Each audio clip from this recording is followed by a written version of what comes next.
Oi, pessoal! Hoje nós vamos terminar a análise dos sonetos de Camões.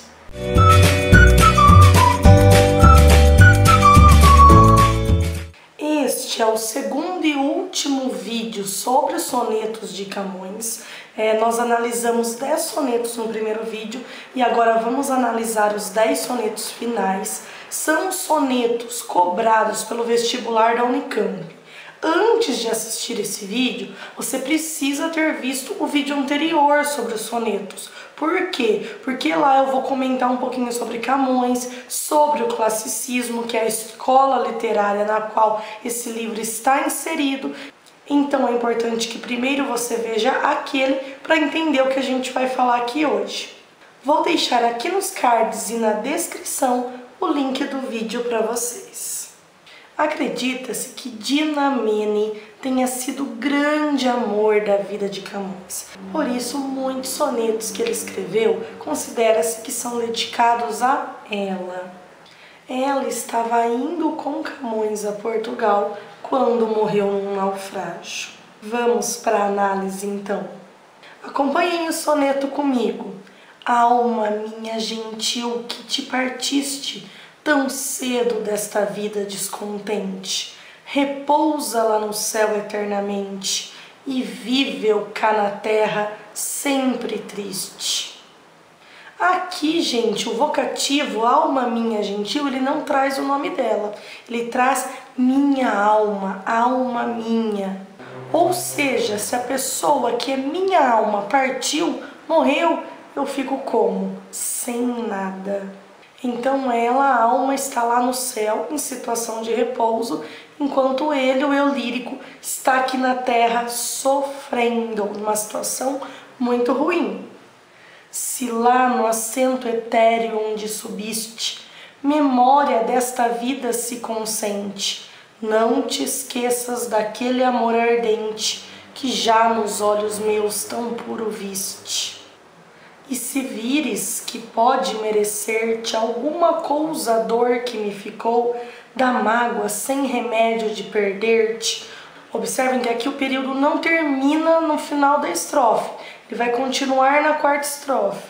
Roga a Deus que teus anos encurtou, que tão cedo de cá me leve a ver-te, quão cedo de meus olhos te levou. Então, o eu lírico diz o seguinte: se toda dor que ele está sentindo merece alguma coisa, que ela então peça a Deus que encurte os anos dele, peça a Deus que o leve deste mundo. Aqui, então, a gente tem um poema associado à saudade. Lá no começo, lá na primeira estrofe, a gente vê uma série de oposições. Então, nós temos lá e cá, céu e terra. E aqui também vai ficar claro uma característica muito importante do classicismo, que é a mímesis, que é a imitação, porque Petrarca tem um poema muito parecido com esse. Então Camões se baseou no poema de Petrarca para escrever o seu próprio soneto. Vamos para outro que está entre os meus favoritos. E claro, vai trazer a Dinamene de novo. Quando de minhas mágoas a comprida imaginação os olhos me adormece, em sonhos aquela alma me aparece, que para mim foi sonho nesta vida. Quando o eu lírico dorme, ele sonha, a imaginação vai entrar em ação. E quem aparece nesse sonho é a alma dele, é a Dinamene. Lá numa saudade onde estendida a vista pelo campo desfalece, corro para ela e ela então parece que mais de mim se alonga, compelida, forçada. Então acontece o quê? No sonho ele vê a Dinamene, ele tenta ir até ela, mas de modo forçado ela se afasta dele. Brado, grito, não me fujais, sombra benina. Ela, os olhos em mim com um brando pejo, com um brando pudor, como quem diz que já não pode ser, torna a fugir-me, e eu gritando, Dina, antes que diga Mene, acordo e vejo que nem um breve engano posso ter. Gente, olha que lindo isso. E ele se aproxima dela, então ele sonha. Nesse sonho aparece a Dinamene. Mas quando ele vai se aproximar dela, ela é forçada a se afastar. Então ele grita, Dina, mas antes que ele termine o nome dela, Mene, ela já não está mais ali. Muito lindo. Então, nesse soneto, ao contrário do outro, ele traz realmente o nome da amada. Ele traz Dinamene. No anterior, o Alma Minha Gentil, ele não cita o nome dela. Há outro soneto em que ele também vai trazer o nome da Dinamene como um vocativo, que é o que a gente vai trazer agora. Ah, minha Dinamene, olha o vocativo aí, o chamamento. Ah, se deixaste quem não deixara nunca de querer-te, ah, ninfa minha, já não posso ver-te, tão azinha esta vida desprezaste. Observem que ele usa dois vocativos, primeiro Dinamene, depois ninfa minha. Isso porque Dinamene também é o nome de uma ninfa do mar. Aqui o que ele diz é, por que você deixou quem nunca deixou de te querer, quem nunca deixou de te amar? Eu já não posso te ver, porque tão depressa, tão azinha é depressa. Tão depressa esta vida você desprezou, você abandonou.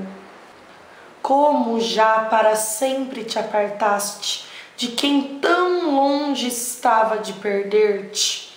Puderam estas ondas defender-te, que não visses quem tanto magoaste? Aí nós temos o Estas Ondas fazendo referência à morte da Dinamene. Ela morreu afogada, como eu já afirmei antes. E aqui Camões ressalta, você não viu o quanto eu estava sofrendo?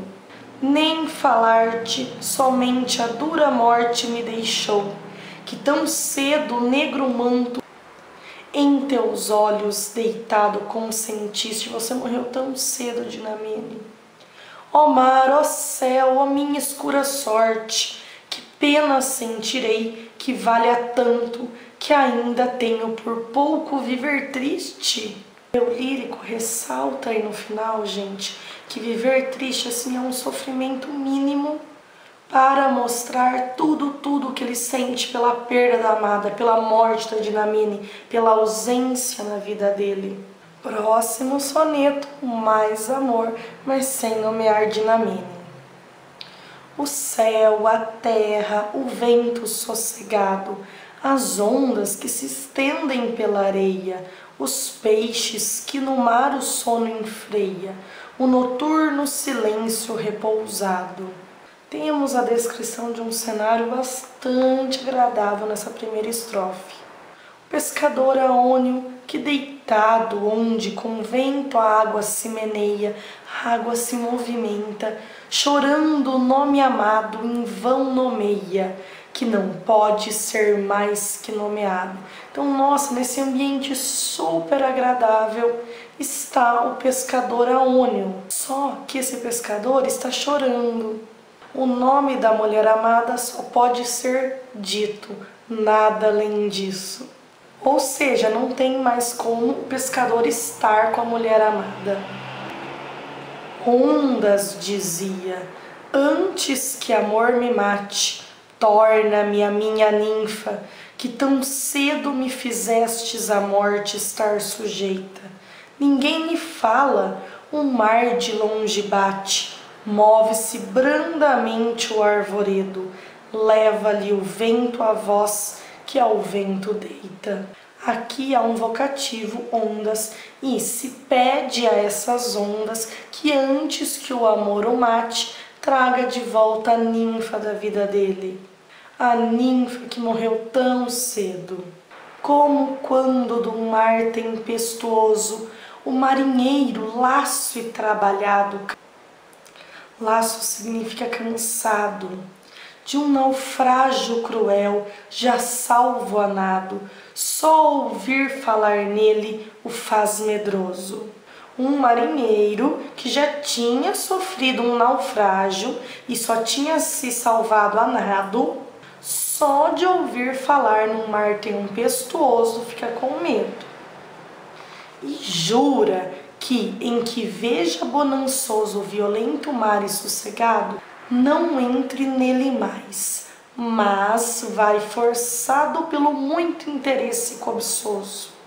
Esse marinheiro que sofreu um naufrágio terrível jura que não vai mais entrar no mar, nem que o mar esteja bonançoso, nem que o mar esteja calmo, mas pelo interesse cobiçoso vai até o mar.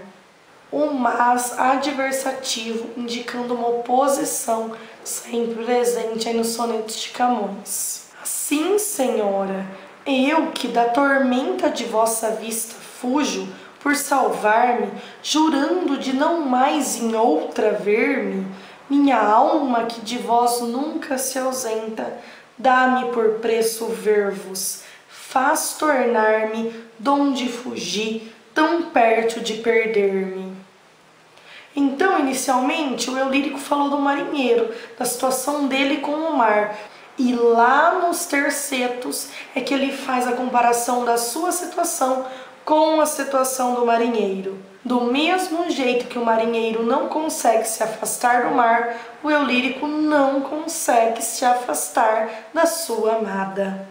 Isso de trazer uma situação e depois se comparar a ela também aparece em outro poema. Está o lascivo e doce passarinho com o biquinho as penas ordenando, o verso sem medida, alegre e brando, expedindo no rústico raminho.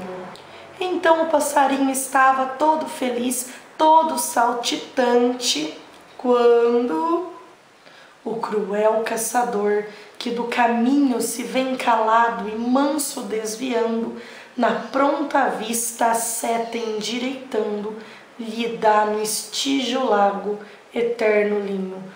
O passarinho estava todo feliz, saltitante, quando surge um caçador que vai atirar uma seta, uma flecha no passarinho e vai matá-lo, dando um eterno ninho para o passarinho no estígio lago, no lago do inferno.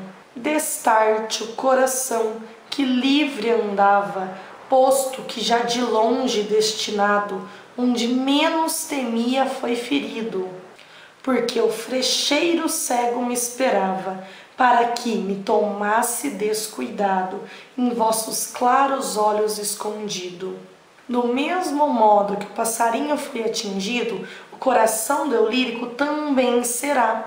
O frecheiro, ou seja, o cupido, flechou o coração do eu lírico, que agora está morrendo de amor. Estão vendo como Camões põe sentimento nos seus sonetos? Muito lindo. A fermosura desta fresca serra e a sombra dos verdes castanheiros, o manso caminhar destes ribeiros, donde toda a tristeza se desterra, o rouco som do mar, a estranha terra, o esconder do sol pelos outeiros, o recolher dos gados derradeiros, das nuvens pelo ar a branda guerra. Nessas duas primeiras estrofes temos a descrição de uma paisagem harmônica, de uma paisagem agradável. Mas o que essa paisagem agradável vai significar?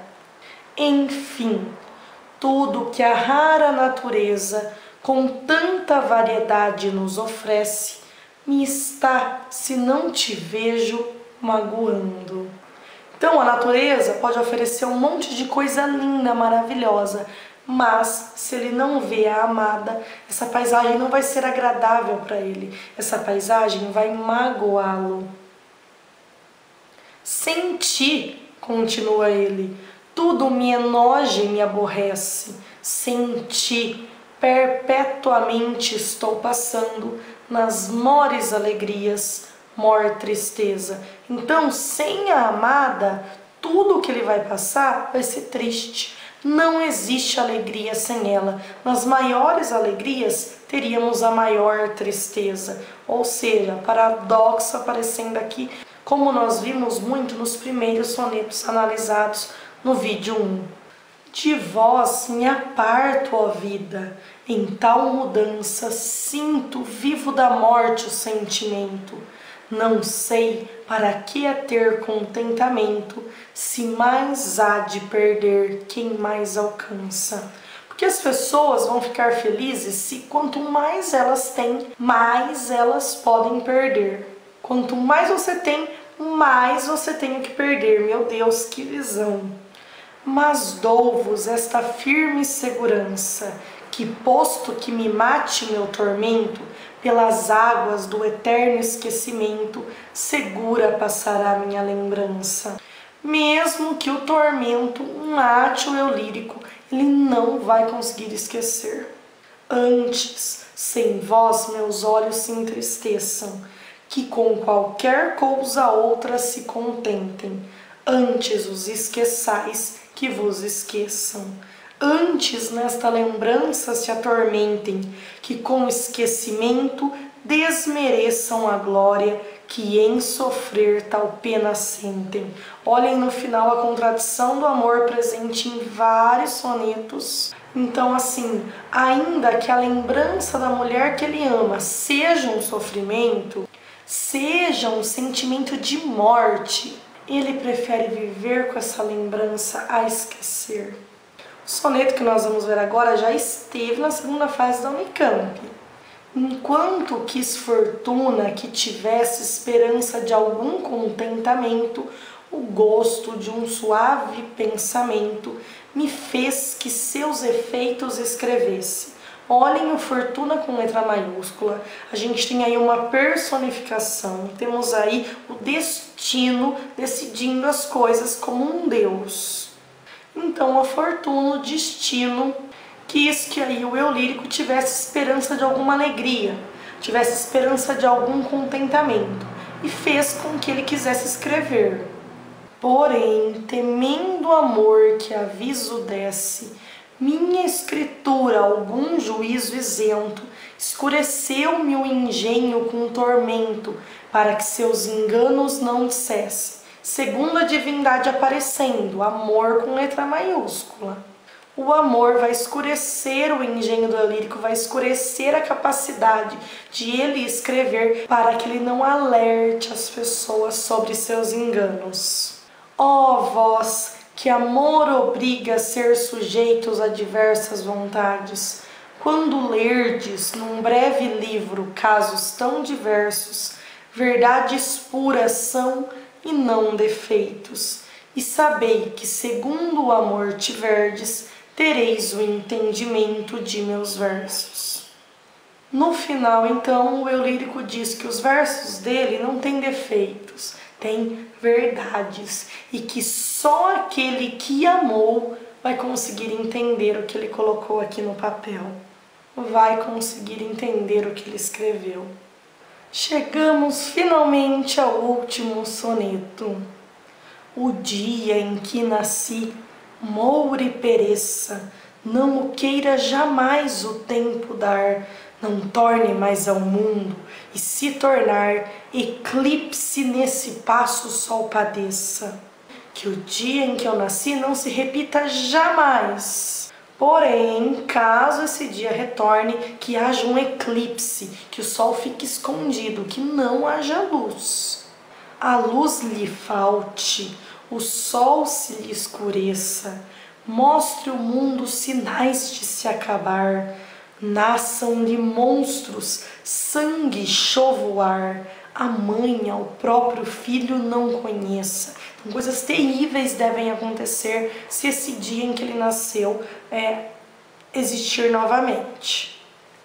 As pessoas pasmadas de ignorantes, as lágrimas no rosto, a cor perdida, cuidem que o mundo já se destruiu.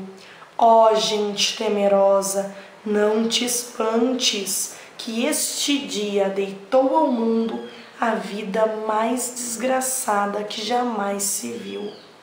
Gente, esse dia é tão terrível que é o dia em que ele nasceu, a vida mais desgraçada do mundo. Muito forte, não é mesmo? Viram que os sonetos não são tão difíceis assim? Inscrevam-se no nosso canal para não perderem nenhuma dica de redação, livro de vestibular, ou dica de leitura. Espero que tenham gostado. Até a próxima, pessoal. Tchau!